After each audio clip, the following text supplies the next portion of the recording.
Right, hello everyone. I don't know how that started up because as I started recording, it is November 1st, 2024, 37 past 10 in the PM. It is a Friday, so hope everyone had a good Halloween.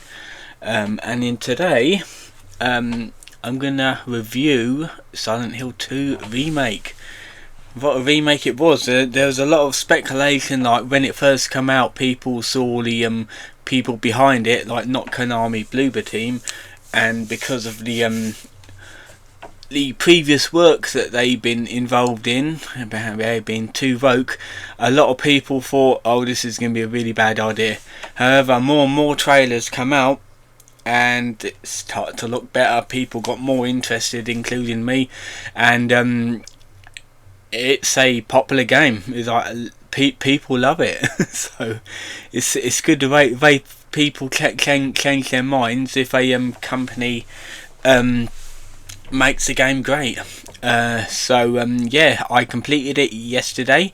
I know I'm like 2-3 weeks late, but I like to take my time. Plus, I can only play out weekends, mainly because I work weekdays, and the only reason why I completed it yesterday is because I got a week off, so I was able to focus on the game a little bit more. So it's a remake off of the original Silent Hill 2 that was released in 2001, so it's like over 20 years since the remake, and it features James Sunderland getting a letter from his wife Mary. The only catch is she died 3 years ago, so he went to Silent Hill to figure out if she's really in Silent Hill, and he meets characters along the way. So the remake, what the remake did was expand on areas and add a little bit more lore, especially to Angela as well, which was really good. I think he gets like an extra couple of cutscenes as well, which is good, and you do get more scenes with Maria as well. So that's good. It actually gives you a bit more character development as well, which is another thing this game does really good, or this remake that does really good. The Eddie scenes was really nice as well. A lot. I don't mind his voice. I mean, I did have like problems with character voices when I first heard him throughout the game, but you do get used to them. You just have to get used to the new voice actors, obviously. But yeah, they did pretty good job. The guy voicing James Sunderland, Luke Roberts, I think his name is actually a British actor. I didn't know that. I had to look him up on IMDb, whatever it's called, and I found out he was in a lot of British TV shows. So yeah, didn't know that. The actual graphics is really nice. There was some problems graphic wise with my game. I don't know if it's due to the update. It's when you like read a letter, it's kind of blurry, but then it like sharpens up and goes normal about a second when the letters in the on the screen. So it's not a bad error, but it's there. I don't know if there's going to be another update to fix it. And there was a kind of a bad bug in the labyrinth where you jump down into a hole, and for some reason you cannot progress. That didn't happen for me, and I basically updated it to the newest version because the updates just come automatically to my console. I don't like to do them manually.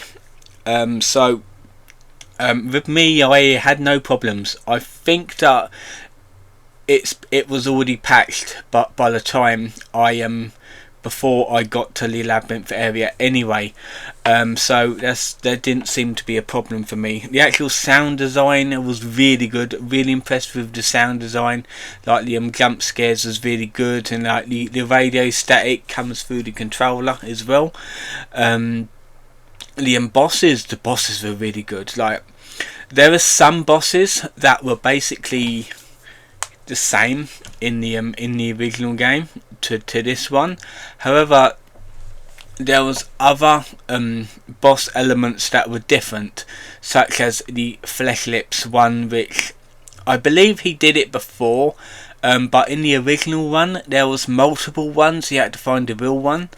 But in this new one, he is only one of them, and he likes to go up into the ceiling and basically drop down, and you basically have to destroy the mesh around him before you can actually get to him, essentially. So that was a good change that gave you a bit more difficulty to the boss, especially on light mode, which you do have to have some certain difficulty. And I always, when I get a new game, I always start on the easiest mode just to so I can learn the controls and have an easy first go through. The one of the other bosses that was a little bit more tedious was the Abstract Daddy, which was a bit of a touchy storyline, because we all know of Anglia's story in the game. Is basically, instead of just fighting him into a room, just turn and shoot, it's like a labyrinth thing, and you have to destroy TVs in order to progress, and you actually get into the actual battle arena, and you got to try and get behind him and shoot his back, which is the weak spot, which is deals more damage. So that gave that boss a bit more of a challenge, because otherwise it's shoot all the time, and that's about it. The Eddie boss, that gave me some trouble. He was a piece of fucking shit. How you beat him is there's 3 stages. It's in the same room, so it's the same concept, but if he shoots you twice, it'll put you in danger, and that's on light difficulty. And he's basically running around a room hiding in the shadows, and then just steps out, quickly shoots, then buggers off again. So it's a bit difficult, and there's multiple stages of him. When you shoot him enough, then the room will fill up with fog, so that'll make it more difficult to see him. And then the last stage is he'll activate the meat from hooks, and they'll start moving around the room. So that's another difficult part, but yeah, he did give me a hard time, but I ended up defeating him in the end. So the 2 Pyramid Head bosses was mostly the same. Yeah, that was completely the same. But the Mary boss / Maria boss at the end, for me, she was dead easy. It was another 3-stage boss. In the original one, it was basically it's because you shoot it and it die. But in this one, it was a 3-stage one, which she'll send moths at you, which I'm pretty sure it was in the original. Basically, pop a few rifle shots at her, and she'll start stage 2, which is underground in the dark. So you just got to watch the ceiling for her to pop out. Basically, you rinse and repeat, and when it's the final stage, it's very similar to stage 1, but she'll start crawling around like a spider, and you basically gotta finish her off. So yeah, the bosses was really good. Like I said, the only one I had difficulty was the Eddie boss, and possibly the Abstract Daddy boss. There was also a optional bonus boss, which was the Pendulum boss, or no, it's the Mandarin boss, which hung through from the ceiling. You actually get to defeat it this time. However, I found out in a walkthrough after I completed the game, you don't have to defeat that boss. You can basically push a bookcase out of the way and slip through to the other room. You don't have to worry about it. And that was in the hotel section. So yeah, I didn't know about that being an optional boss, and it probably would have saved me a lot of ammo by not defeating him. That's basically it, really. I mean, it was a really good game. I really enjoyed it. It was on par, I believe it would be on par with Resident Evil 4 Remake. However, this one's obviously a little bit shorter, but some parts were extended. Like, for example, the labyrinth was highly extended on, especially the prison section, where you have to like go around collecting rates, using the rates to open doors, that sort of thing. And then like the labyrinth section, there was like 3 sections for that, where you have to rotate that cube, and this giant building behind it rotates with the cube, and you basically have to rotate it so it opens a pathway. You go and complete to that trial, then you rotate it again, go and complete the next run, and then complete the last run to get an item to go through to the next section, would be the Eddie Boss section. So they really extended on the prison and the labyrinth sections, which was really good. It's like that's how you pad out a game. It's how you don't like just keep it more or less the same. Also, the Silent Hill sections when you're in the town, that's been heavily expanded on as well. They I believe they added new files, and they added a system called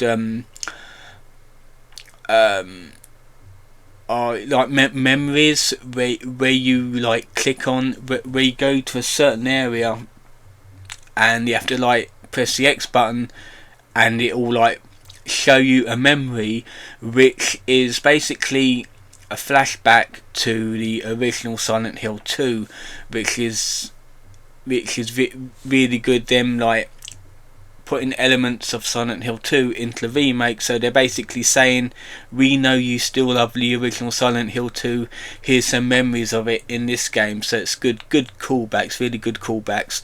There are pictures in this one.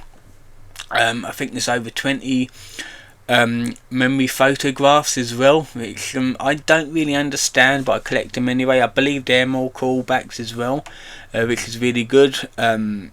Like there's like new areas, or expanded areas, like mini areas, like the Haven's Night Strip Bar and the Pete's Bowl of Armour, and also there's a cinema in there as well, so you can really explore a lot more areas in this one. And yes, on New Game Plus you do get the chainsaw. It doesn't matter what difficulty you completed it on, you still get it. On my first playthrough, I just played through it blind. The puzzles were really good. Some of it was a bit tricky on easy, but other than that, pretty straightforward. The ending I got was the in-water ending, which looked like the band ending because he just drove off and he killed himself in the water. So yeah, I got the suicide ending, in other words. But other than that, really good game, good solid game, and we're all hoping for the Born from Abyss DLC from Bloober Team, which I'm pretty sure they will make. I mean, there's a lot of people that do like Silent Hill 2 Remake, and I'm pretty sure there's going to be more Silent Hill remakes as well. So hopefully we do get a Born from Abyss DLC, and hopefully a Silent Hill 3 remake as well. That would be really nice. I believe I saw a post from the face model of Ashley Graham from Resident Evil 4 Remake. She actually said that if Silent Hill 3 would be getting a remake, she wants to be the face model for Heather Mason, which I can definitely see her doing that, because they're very similar as well. So yeah, I think that'll be it for today's video. Like 14 minutes this review has been. Tomorrow I'm going to be having a Chris Can video, the update for October. Sunday will be a weekly recap, and a lot of things has happened this week. Some good, but some mostly bad, but I'll be explaining it a bit more in my update video. So until next time, see you guys.